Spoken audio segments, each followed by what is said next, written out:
नमस्कार जय Jagannath Pritish recipes and blogs आज गोटे नुआ रेसिपी को आपण मानक स्वागत। आज रेसिपी रे आपण मानक सहित पूरी खास्ता एवं जूसी खजा किंबा फेणी रेसिपी शेयर करी। ए रेसिपी घरे आपण किपरि एकदम सहज प्रणाली रे प्रस्तुत करें परफेक्ट भाग माप सहित डिटेल्स रे आपण मानक सहित शेयर करी। तेबे चलते स्टार्ट करबा हमर आज रेसिपी। ए रेसिपी बनाया मु प्रथमे 2 कप मैदा नहीं आ सेथिरे अल्प अल्प करके 4 बड़ चामच घी देकी भल भाव मैदा सहित घी को आम मिक्स करनबा।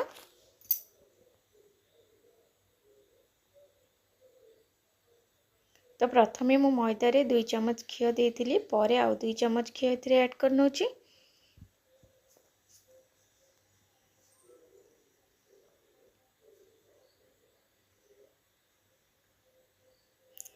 तो ये देखो भल भाव में मैदा सहित घीटा को मिक्स करनेली। बेसी ए घी आम ऐड करबानी जहाँफल यहाँ बेसी खास्ता हो टाण हो गजाटा सॉफ्ट आ जूसी टाइप हेनी एकदम कड़ा हो केवल घीटा को पूरा मैदा सहित भल भाव में मिक्स करनबा। तापर ये अल्प अल्प पानी ऐड करके आर गोटे टाण डोटे बनइबा। बेसी नरम डो आम बनइबानी अल्प अल्प पानी ही ऐड करबा एथिरे।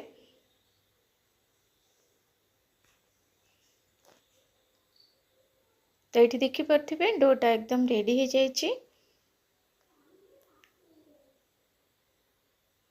एकदम लास्ट रे आउ टिके घी हाथ में नहीं भल भाव चकटी नेली जहाँफल मैदाटा टिके चिकन हेबो एवं बेलिला बेले टिके सहजरे बेली हेबो।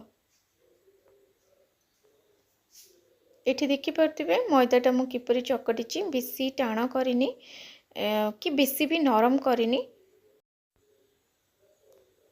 तो ये देखो मैदा चकटा एकदम रेडी हो गला। बर्तमान आपको घोड़े के बेसी समय नहीं प्राय 7 मिनट कि 10 मिनट आपको छाड़दबा।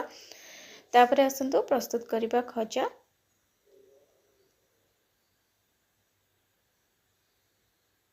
तो ये मु पुणी थे आपको भल भाव चकटी नौची। तापर देखंतु बड़ बड़ साइज रे गुला करनेली। तो प्रथमे मुझे 4टा गुला करनी सेम साइज रो। वर्तमान ये 4टा गुला को आम भल भाव माने गोल करके 4टी रुटी सेप रो बेली नबा एवं या को बहुत टिके पतला ही बेलिबा। बेसी मोटा रखिबानी जतिकी हे परिबा ताको एकदम पतला पतला बेलिबे। तो मु आपनको देखौची याको किते पतला आपण बेलिबे।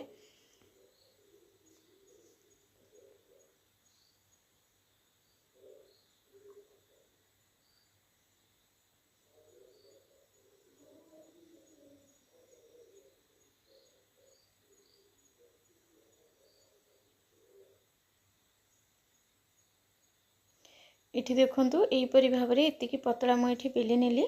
तो गोटे रुटी ये रेडी होगा। बर्तमान को गोटे प्लेट रे बाहर कर नेली एवं सेम प्रोसेस रे आम 4टी जाक रुटी को बेली नबा। तो रुटी ऑलरेडी बेली की 4टी रुटी मु साइड रे थोई देथिली। बर्तमान गोटे रुटी की देखंतु एठी रखी देछि एवं ता ऊपरे गोटे चामच एठी देथिली मेल्ट करके रखतिबा घी एवं घी ऊपरे पुणी थरे टिके मु एठी गुंड मैदा दे दोछि।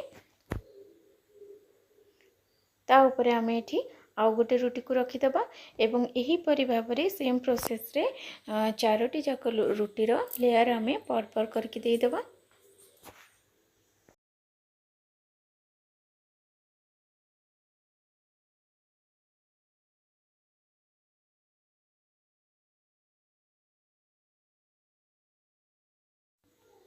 तो ये 4टी जाक रुटी जो मुझे बेलिकी रखी ताको गोटे पर गोटे लेयर देके एकदम रेडी करनेली।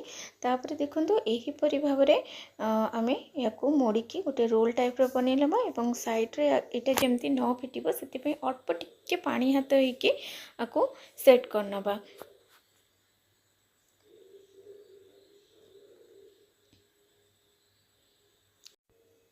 तापर या गोटे छुरी साहाय्य रे एहीपरि भाव में कट करनबा।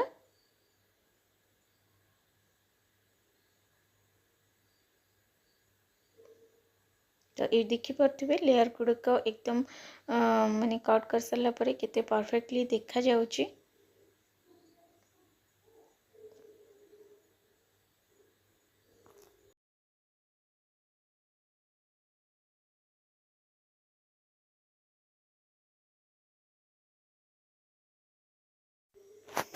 तो देखो जो गोटे गोटे गुला आम कट करके रखी से गोटे गुला नहीं कि यहपरी भाव में हाथ में आंगुठी प्रथम मुझे हल्का कि प्रेस करनेली ये दुई थर बाड़ी बेलना बाड़ी साहाଯ୍य यहपरी टी हल्का कि बेली नवा बेसी बेलिबेनी बेसी बेलिले तार लेयर गुड़िक टोटाली आसबनी से हल्का कि टी प्रेस करके बेली ने तो सबू खजा गुड़िक बेलिकी मु साइड रखीदे बर्तमान आउ गोटे जगार मुझे देदेली 2 कप चीनी आउ से देदेली गोटे कप पानी तो 2 कप चीनी ये पानीर व्यवहार करें गोटे कप बर्तमान को मीडियम फ्लेम रे भल भाव में फुटा दबा तो बेसी आम गाढ़ा सीरा ये प्रस्तुत करवानी हाथ को जस्ट खाली टी तेल भाया चिपचिपा लगे माने आम सीरा एकदम रेडी हो जाए गैस रो फ्लेम को ऑफ करके साइड रे आम सीरा को रखीदबा बर्तमान गोटे जगार ये बसई देती तेल तेल गरम होनी पाख आम पूरा बेसी धुआं उठला पर्यंत गरम करवानी तेलटा को आम अधा गरम करवा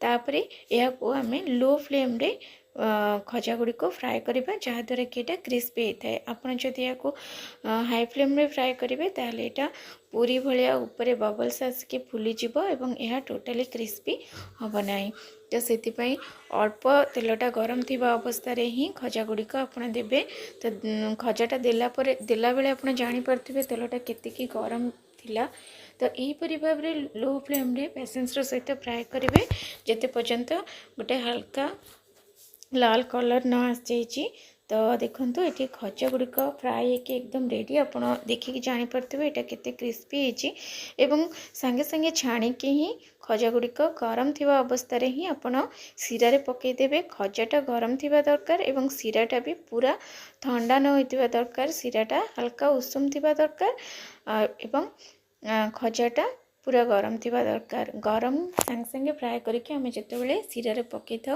तो सांगे सांगे सी सीराटा को टाणी निए जहाँफल कि गजाटा बेसी माने टाण हुए चीनीर मापटा बेसी टाण हुए आउ भितर को सीराटा भल भाव में सोक करें ऊपरटा क्रिस्पी रहे और भितरटा बहुत सॉफ्ट रहे तो खजाटा सीरा रे दबा पर दी थर खाली एपट सेपट करने बेसी समय रखिए एपट सेपट करके बाहर करने तो यहीपरी भाव में मुझे सबू खजा गुड़िक ये प्रस्तुत करनेली आप देखिपे तो बर्तमान यहाँ बाहर करनेली गोटे जगार तो ये सबू खजा एकदम रेडी आपड़ भी घरे यहीपरी भाव में खजा आराम से प्रस्तुत करेंगे और ठाकुर पाखे भोग लगे पारे आशा करुँच रेसिपी आपको भल लगी जदि रेसिपी आपको भल लगी प्लीज मो चैनल को सब्सक्राइब करने कमेंट्स रे निजर मतामत जनइबा सहित फ्रेंड्स मानक सहित शेयर करने को भूलिबेनी।